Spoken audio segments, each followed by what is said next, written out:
The older generation of our country is well aware of what the Icarus buses are. In Soviet times, they could be found in any region of the country, both on city flights and on intercity ones. Of course, the USSR had its own bus production, but nevertheless, Icaruses were actively purchased in Hungary. Moreover, in large volumes, the first Hungarian buses in the USSR Icarus 60 were distributed to Moscow and other large Soviet cities. The car was framed for 60 passenger seats, but the most important of this line of buses of that time was the Icarus 55 Lux, an intercity model designed for 32 passenger seats. Icarus was more comfortable, more reliable and more economical than domestic buses from Lvov, Luckino, Pavlov.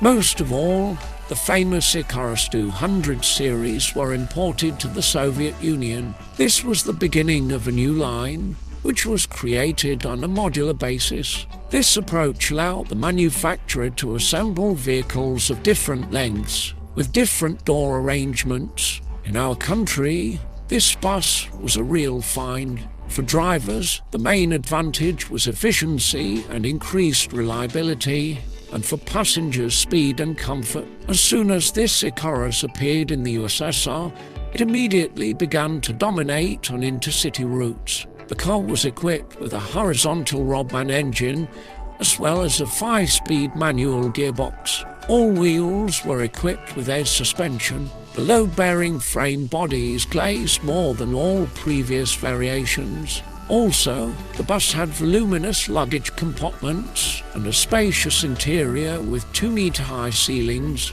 In big cities, the Icarus accordion became popular. Many people are wondering why it was necessary to spend money and buy buses in a fraternal but foreign country. In fact, everything is simple.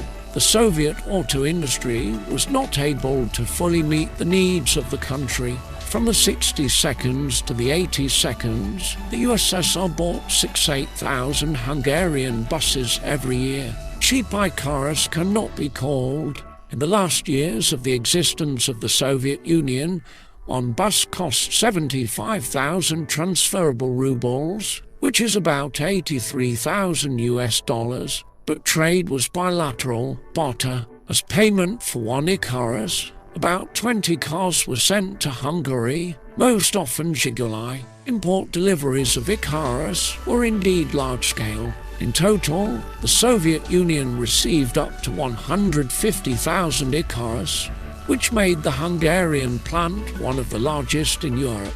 After the USSR ceased to exist, production volumes fell. The enterprise even stood on the verge of bankruptcy. If you like it, subscribe to our channel.